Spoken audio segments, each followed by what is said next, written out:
மோகரி channel நேர்களுக்கு வணக்கம். நான் எங்கள் Shanmathi Ilangovan. New year start ஆக போதுனாலே எல்லாருக்கும் ஒரு கியூரியாசிட்டி இருக்கும். இந்த வருஷம் எப்படி இருக்க போதோ, நமக்கு இந்த வருஷம் விளங்குமா விளங்காது அப்படிங்கிற மாதிரியான ஒரு எண்ணம் இருந்துட்டே இருக்கும்.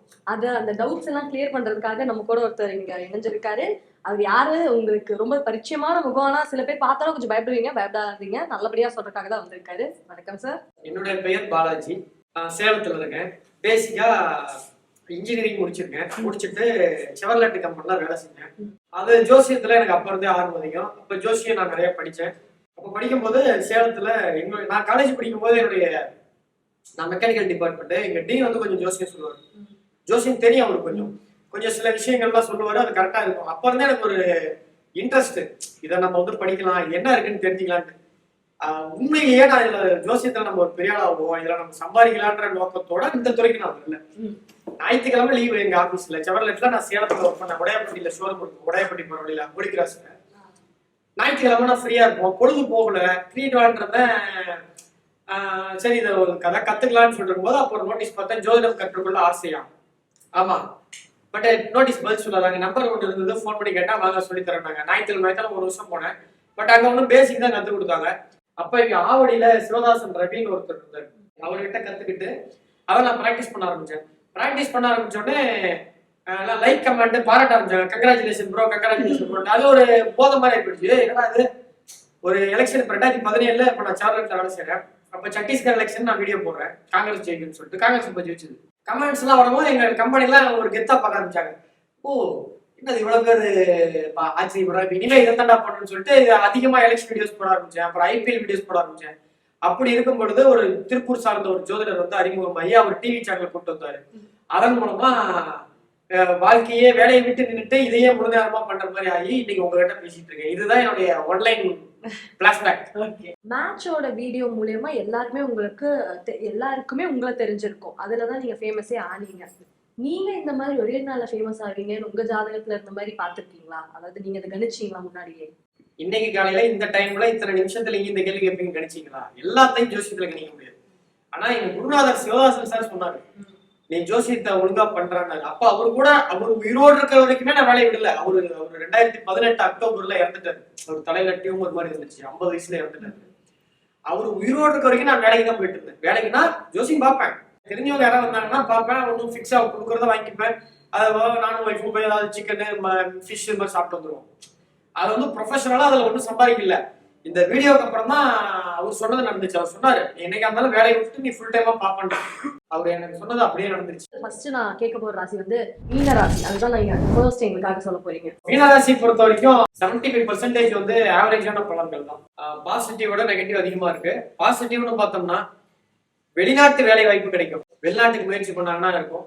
கல்யாணம் ஆகாத பெண்கள் எல்லாம் கூட வெளிநாட்டு வரன்கள்லாம் வந்துச்சுன்னா அக்செப்ட் பண்ணிட்டா வெளிநாட்டு போயிடலாம். இடம் மாற்றம் ஏற்படும். வீடு ஏதாவது சேஞ்ச் பண்ணுவாங்க, வாடகை வீட்டுல இருக்கவங்க. சொந்த வீட்டுல தான் இருக்கு, நாங்க எப்படி சேஞ்ச் பண்ணுவோம்னா வீட்டுல ஏதாவது ஒரு ஆல்டர்னேஷன் ஒர்க் பண்ணுவீங்க. புதிய தொழில், ஸோ வந்து இந்த வருஷம் ஏதாவது ஒரு புதிய தொழில் கத்துக்கலாம், கலை கத்துக்கலாம். ஏதாவது வழக்குகள்லாம் இருந்தால் அந்த வழக்குகள் வெற்றி அடையும். எந்த பிரச்சனையும் வந்தாலும் யாராவது ஒருத்தவங்களுக்கு உதவி பண்ணுவாங்க. ஏன் அப்படின்னா மே மாசத்துக்கு பிறகு குரு வந்து கடகத்துக்கு போய் உச்சமாய் ராசியை 9ஆம் பார்வை பார்ப்பாரு. குருவின் 9ஆம் பார்வை உதவி செய்யும். ஸோ அப்ப மே மாசத்துக்கு அப்புறம் நீங்க ஏதாவது பிரச்சனை சிக்கிட்டா கூட யாரோ ஒருத்தங்க உதவி செய்யறதுக்கு ஆள் இருக்கும். ஸோ எந்த பிரச்சனை வந்தாலும் இவர் அதுல இருந்து தப்பிக்க கொள்ள ஒரு வழி கிடைக்கும். வேலையில ப்ரமோஷன் ஏற்படும், இன்கிரிமெண்ட் கிடைக்கும். குழந்தையின் பாக்கியம் இல்லாதவர்களுக்கெல்லாம் குழந்தை பாக்கியம் இல்லாதவர்களுக்கு குழந்தை ஏற்படும். இது கல்யாணம் ஏற்படும். ஒருத்தர் போன வருஷம் 90 எனக்கு கல்யாணம், ஏன்னா கல்யாண நாள் எப்படியா வளர்ந்த போறாங்க. நம்ம இது வந்து ஒரு பொது பலன்.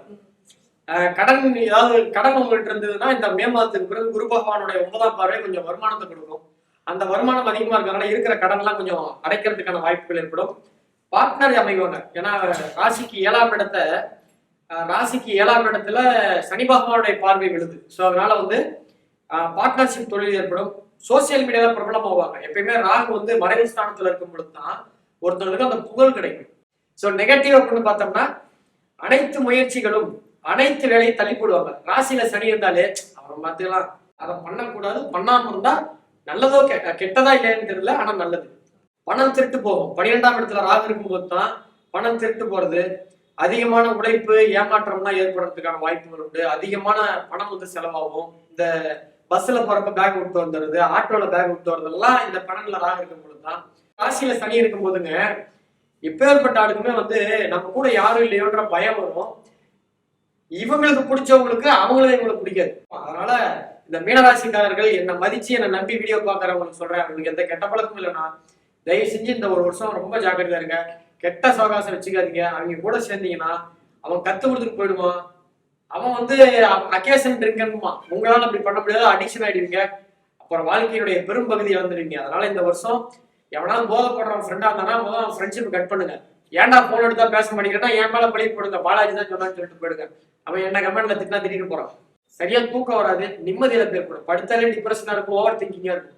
இந்த டைம்ல பயம் வரும். இப்போ வந்து ஸ்டார் ரேட்டிங் மாதிரி நம்ம ஒரு ராசிக்கு வச்சுக்கலாம். 5 ஸ்டார் ரேட்டிங்ல மீனத்துக்கு நீங்க எவ்வளவு ஸ்டார் ரேட்டிங் கொடுப்பீங்க? ஒண்ணுதான் கொடுப்பேன். ஏன்னா அது கம்மி இல்ல தானே, கம்மி தானே இருக்குது. உண்மையிலேயே மீனரா ஏங்க 7வது சனி நடக்குது, என்னங்க நல்லது சொல்ல முடியும்? சனி பகவான் ராசியில இருக்காரு, அப்புறம் எப்படி ரேட்டிங் தர முடியும்? ஒண்ணுதான். ஒண்ணு மீன ராசிக்கு ஒண்ணுதான். அடுத்தது வந்துட்டு கன்னி. கன்னிராசி பொறுத்த வரைக்கும் இந்த வருஷம் படாத கஷ்டப்பட போறாங்க. பாசிட்டிவ் இருக்கு. நான் எடுத்தோடனே நெகட்டிவா சொல்றது வருத்தப்படுறது இல்ல. மே மாதத்துக்கு வரைக்கும் பாசிட்டிவ் 30%, நெகட்டிவ் 70%. மே மாசத்துக்கு அப்புறம் பாசிட்டிவ் 40%, நெகட்டிவ் 60%. ஸோ வந்து மே மாசத்துக்கு அப்புறம் குறையும். ஸோ பாசிட்டிவ்னு பார்த்தோம்னா சமூக தொடர்பு ஏற்படும். லக்கணத்துக்கு 7 ராசிக்கு 7 சனி இருந்தாலே சமூக தொடர்பு ஏற்படும், பேர் புகழ் கிடைக்கும். ஒரு அரிசி கடை வச்சிருக்காங்கன்னா அந்த அரிசி கடையா அப்படின்னு சொல்லாம அரிசி கடையோட பேர் வெளியே தெரியும். சமூக தொடர்பு ஏற்படும், புகழ் கிடைக்கும், திருமண வாய்ப்பு ஏற்படும். ராசி 7ஆம் இடத்துல சனி இருக்குல்ல, அதனால எப்படியாவது கல்யாணம் ஆயிடும். 90 கிட்ஸ் கூட கல்யாணம் ஆயிடும், 80 கிட்ஸ் கூட கல்யாணம் ஆயிடும். ஸோ கல்யாணம் இந்த வருஷம் 2026 கண்டிப்பா ஆகும். ஆனா இவங்க 7ஆம் இடத்துல சனி இருக்கிறதுனால இவங்களுக்கு ஈக்குவல் ஏஜா கல்யாணம் ஆகும். 92ல பிறந்த பையனுக்கு 92ல பிறந்த பொண்ணு கிடைக்கும், 89ல பிறந்த பையனுக்கு 90ல பிறந்த பொண்ணு கிடைக்கும். அதை ஏத்துக்கணும். இல்ல மண்ணு தூக்கலா இருக்குது, கண்ணூர் மாதிரி இருக்குதுன்னா நீ வீட்டிலே இருக்க வேண்டியதுதான். வாய்ப்பு கதவு தட்டும், நோ நோ நோ அப்படின்னாங்க அது சார் போடான்னு போயிட்டே இருக்கும். அப்புறம் கடைசி வரைக்கும் இந்த ஜாதகத்தை கையில பிடிச்சிட்டே இருக்க வேண்டியதுதான். ஒவ்வொரு ஜோசிகாரங்களா போய் ஜாதகத்தை பார்க்க வேண்டியதுதான். திருமண வாய்ப்பு நல்லா இருக்கு. கோர்ட்டு கேஸ் ஏதாவது இருந்துச்சுன்னா ப்ராப்ளம்லாம் சமரசம் ஆயிடும். கோர்ட்டு கேஸ் ப்ராப்ளம்லாம் சமரசமாகும். பூர்வீக சொத்துலாம் இருந்துச்சுன்னா பாகப்பிரிவினை ஏற்படும். ராசிக்கு 12ஆம் இடத்துல கேது ராகு கேதுகள் இருந்தாலே பூர்வீக சொத்துக்கள் இருக்கக்கூடிய பிரச்சனைகள்லாம் தீர்ந்து அவங்க பாகம் அவங்களுக்கு கிடைச்சிடும். இந்த அப்படி கம்பெனி 50 வாங்கிக்கிற மாதிரி எல்லாம் பிரிச்சு கொடுத்துருவாங்க. 12ஆம் இடத்துல கேது இருக்கிறனால வெளிநாட்டுல வேலை செய்யறவங்களுக்கு ரொம்ப நல்லா இருக்கும். காதல் செட் ஆகும். 7ஆம் இடத்துல சனி இருக்குல்ல, இப்ப ஃபர்ஸ்ட் ஒருத்தர் கஷ்டம் கொடுக்கணும்னா ஒருத்தனை வாங்கிடுக்குன்னா அதை பிடிக்காத சப்படம் சாப்பிடணும். அந்த மாதிரி ஒரு காதலை ஏற்படுத்தி அதுக்கப்புறம் அதுல பிரச்சனை அப்புறம் அடுத்த வருஷம் பேசிக்கலாம். ஸோ காதல் இந்த வருஷம் செட் ஆகும். ஸோ காதல் செட் ஆகிறதுக்கு வாய்ப்பு இருக்கு. லவ் ஆல்ரெடி போயிட்டு இருக்கவங்களுக்கு இந்த வருஷம் லவ் மேரேஜ் ஆயிடும். சேவிங்ஸ் அதிகமா இருக்கும். எவ்வளவு சம்பாதிச்சாலும் நிக்கலன்னு சொல்ற கன்னிராசிக்காரங்களா இந்த டைம்ல நிற்கும். அதை எடுத்து போய் பீரோட உட்கார வச்சிடணும், ஏன்னா கால் வலிக்கும்ல. அதே போல இந்த வருஷம் வந்து ஏதாவது ஒரு லட்சியத்தோடு இருந்தாங்கன்னா அந்த லட்சியம் நிறைவேறும். ஏன்னா சனி பகவான் 7ஆம் பார்வை, ஒரு ராசிக்கு 7ஆம் இடத்துல சனி இருந்தா திக்பலம். இது கோச்சாரத்துல அந்த மாதிரி இருக்கு. ஸோ இது வந்து ஒரு டெம்பரவரியான கன்னிராசிக்காரங்களுக்கு திக்பலம். அதனால ஏதாவது ஒரு லட்சியம், சார் 2026 நான் ஒரு தொழில் ஆரம்பிச்சே ஆகணும், 2026 நான் ஒரு யூடியூப் ஆரம்பிச்சே ஆகணும், 2026 நான் டிஎன்பிசி பாஸ் ஆகணும், 2026 நீட் எக்ஸாம் பாஸ் ஆகணும், இந்த வெறியோடு இருக்காங்களா இந்த வருஷம் எனக்கு இதுதான் வாழ்க்கை, இதை விட்டா வேற இல்லையான்னு அவனுக்குலாம் அதெல்லாம் நடக்கும். ஸோ நல்லா இருக்கும். நண்பர்கள்ட்ட யாரும் பணம் கொடுத்தாங்கன்னா அதெல்லாம் திருப்பி வந்துடும். அடுத்த நெகட்டிவ் பாயிண்ட் பார்த்தோம்னா பழைய வாகனங்கள் கொடுத்து புது வாகனங்கள் வாங்குவதற்கான வாய்ப்புகள் ஏற்படும். பழைய வண்டியை கொடுத்துட்டு புது வண்டி வாங்குறதுக்கான வாய்ப்புகள் உண்டு. அதே போல மேஜரா இன்ஜின் செலவுலாம் ஏற்படும். வண்டியோட இன்ஜினு, கார்பரேட்டர், இந்த மாதிரி எந்தெந்த பொருள்லாம் வண்டிக்கு காஸ்ட்லியோ அதெல்லாம் செலவாகும். என்கிட்ட தான் காரே இல்லையே அப்படின்னு கேட்பாங்க சில பேர். அவங்க கிட்ட ஏதோ ஒன்று இருக்குல்ல. இப்போ டைலருக்காரங்களுக்கு டைலர் மிஷினு, ஒரு காத்தடிக்கிறவங்க வச்சிருக்காங்க, கம்ப்ரஸர் தான் அவங்களுடைய தொழில். என்ன தொழில், இப்போ லேப்டாப் ஐடி வேலை செய்யறவங்களுக்கு லேப்டாப் ரிப்பேர் ஆகும். ஏதோ ஒன்று ரிப்பேர் செலவு இந்த வருஷம் அதிகமாக ஏற்படும். வீடு இருக்கிற வீடை கொடுத்துட்டு அடுத்த வீடு மாறதுக்கு வாய்ப்பு ஏற்படும். வீடு சொந்த வீடு இருந்துச்சுன்னா வீடு ரிப்பேர் பண்றதுக்கான வாய்ப்புகள் ஏற்படும். நீண்ட தூர பயணங்கள்லாம் இவங்க போகக்கூடாது. இங்க இருந்து காசி, கயா, நேபாள், காத்மாண்டு, பசுபதிநாத், இந்த மாதிரி லாங் டிராவல்லாம் போயிட்டு இருந்தாங்கன்னா போயிட்டு வந்துட்டு உடம்பு ரொம்ப கெட்டு போகும். இந்த டைம்ல உங்களுக்கு நீண்ட கால பயணம் போகக்கூடாது. செகண்ட் ஹாஃப் நான் சொல்றது முதல் 4 மாசம் இந்த குரு 10ல இருக்கும் பொழுது. ஆனா கடன் வாங்கக்கூடாது. கடன் வாங்கினா திரும்ப கொடுக்கறதுக்கு கஷ்டப்படுற மாதிரி இருக்கும். மேற்கு அப்புறம் பண வரவு நிறைய இருக்கும், கடன் அடைக்கலாம். பார்ட்னர்ஷிப்ல இருந்துச்சுன்னா பிரேக் ஆயிடும். இவங்களுக்கு அவங்க பண்றது தப்பா தெரியும், அவங்களுக்கு இவங்க பண்றது தப்பா தெரியும், பரஸ்பரமா வருத்தம் ஏற்படும். அதனால பிரிஞ்சிருவாங்க. ஆனா அந்த பிரியறதுல அவன் கெயின் ஆகும். நம்மால் ஏமாந்துருவது யாரு? கன்னிராசிக்கு. சோ இதுதான் கன்னிராசிக்காரர்களுக்கான நெகட்டிவ். 2026 கன்னிராசிக்கு எவ்வளவு ஸ்டார்ஸ் கொடுப்பீங்க? இவங்க கொஞ்சம் பாசிட்டிவ் இருக்குல்ல, பணவரவு நல்லா இருக்குது, கல்யாணம் நல்லா இருக்குல்ல, அதனால ஒரு 4 3 கொடுக்கலாம். 3. அடுத்து வந்து ரிஷபம். இது வந்து ஓரளவுக்கு பேலன்ஸ்டா தான் இருக்கு, 50-50 மாதிரி தான் இருக்கு. பாசிட்டிவ்னு பார்த்தோம்னா இந்த வருஷம் நிறைய வெற்றிகள் கிடைக்கும். 7 9 11 7 கல்யாணம், 11 இன்பம் லாபம், 9 ரெகக்னைசேஷன் புகழ் எல்லாமே. ஸோ எல்லாமே கிடைக்குது. ஸோ வந்து பதவி உயர்வு, எதிலும் வெற்றி, பூர்வீக சொத்து 9ஆம் பாவம், பூர்வீக சொத்துல ஏதோ பிரச்சனைகள்லாம் இருந்துச்சுன்னா அதெல்லாம் சரியாய் பாகப்பிரிவினை ஏற்படும். கோர்ட்டு கேஸ் வழக்குகள்லாம் இருந்துச்சுன்னா அதெல்லாம் தீர்வாகும். ஆடை ஆபரண சேர்க்கை ஏற்படுறதுக்கான வாய்ப்புகள் ஏற்படும். பயன்படுத்தாத பொருள் சேர்த்து வைப்பது, வீட்டுல ஏதாவது ஒரு யூஸே பண்ண மாட்டாங்க, வாங்கி கொண்டு போய் வீட்டுல வச்சுக்குவாங்க, அந்த மாதிரிலாம் சேர்த்து வைப்பாங்க. சொந்த இடம் இருந்தால் லோன் வாங்கி அதை அடைக்கிறதுக்கான சூழ்நிலைகள் ஏற்படும். சொந்தமா ஏதாவது இடம் இருந்துச்சுன்னா அந்த இடத்துல கடன் வாங்கி வீடு கட்டக்கூடிய அமைப்பு ஏற்படும். இதெல்லாம் பாசிட்டிவ். நெகட்டிவ்னு பாத்தீங்கன்னா 11ஆம் இடத்துல சனி பார்க்கக்கூடாது, அதுவும் அங்க சனி இருக்கு. 11ஆம் இடம்ன்றது அபிலாசை. யாருக்காவது ஒருத்தவங்களுக்கு இந்த தேவையில்லாத திருமணம் தாண்டிய பந்தங்கள் எல்லாம் ஆசைகள்லாம் வரும். ஸோ அதெல்லாம் ஏற்படுறதுக்கான வாய்ப்புகள் உண்டு. ஸோ அதனால பெண்கள் ஆண்கள்கிட்ட ஒரு பவுண்டரியோட பழகணும். ஆண்கள் பெண்கள்கிட்ட வேலை நிமித்தமா மட்டும்தான் பேசணும், பழகணும். ஒரு பவுண்டரி செட் பண்ணிக்கணும். இல்லைன்னா இது இனி ப்ராப்ளம் சால்விங் அப்படின்ட்டு வருவானுங்க, அதெல்லாம் பார்த்துக்கணும். ஆனா வேலை மாற்றம் ஏற்படுறதுக்கான வாய்ப்புகள் உண்டு. கம்ஃபர்டான வேலையை விட்டுட்டு கொஞ்சம் கஷ்டப்படுற மாதிரி ஒரு வேலை கிடைக்கும், ஆனா நல்லா இருப்பாங்க. ஒரு கம்ஃபர்டான வேலையில இருந்து வேற கஷ்டப்படுற ஒரு வேலைக்கு போவாங்க, ஆனா அங்க போய் ப்ரெஷர் நிறைய இருக்கும், கஷ்டப்படுவாங்க, ஆனா அவங்களுக்கு நல்லது. பட் ராசிக்கு 4ஆம் இடத்துல கேது இருக்கிறதுனால தாயாருக்கு மருத்துவ செலவுகள் ஏற்படும். குறிப்பா கால் பாதங்கள்ல பிரச்சனை ஏற்படும், இதெல்லாம் வரும். அதே போல ராசியை வந்து சனி 3ஆம் பார்வையில் பார்க்கறதுனால கண்ணாடி போடுறதுக்கான வாய்ப்புகள் ஏற்படும்.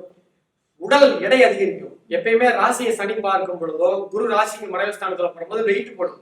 யாராவது இங்க இருந்தாங்கன்னா ரிஷப ராசிக்காரங்க ஜனவரி 1 போய் வெயிட் செக் பண்ணி சொல்லுங்க. அது போய் டெய்லியில டுடே 1/1/2006 அப்படின்னு வெயிட்ட போட சொல்லுங்க. டிசம்பர் 31 பாருங்க, மினிமம் 10%. 60 கிலோ இருக்கவங்க 6 கிலோ இருப்பாங்க, 50 கிலோ இருக்கவங்க 5 கிலோ இருப்பாங்க. கண்டிப்பா வெயிட் போட்டோம். இது மைனஸ். இதனால அளவு போயிடும். வாக்கிங் போக சொல்லுங்க. ரிஷபராசிக்காரங்களுக்கு இந்த டைம்ல ஒற்றை தலைவலி அதிகமா வரும். இல்ல இந்த வண்டியில போறவங்களுக்கு தலையில ஏதாவது சின்னதா அடிப்படும், அதனால ஹெல்மெட் போட்டு போடும். ஃபைன் கட்டுறதுக்காக இல்ல, சனிக்கோசரம். போலீஸ்க்காக இல்ல, சனி பகவானுக்காக. ரிஷபராசிக்கு இந்த வருஷம் எவ்வளவு ஸ்டார்ஸ் கொடுப்பீங்க? 2 கொடுக்கணும். ஏன்னா நகைலாம் வாங்குறதுக்கு வாய்ப்பு இருக்கு. எப்பயுமே குரு பகவான் வந்து ராசிக்கு 9ஆம் இடத்தை பார்க்கும்போது ஆடை சேர்க்கை, ஆபரண சேர்க்கை எல்லாம் ஏற்படும்.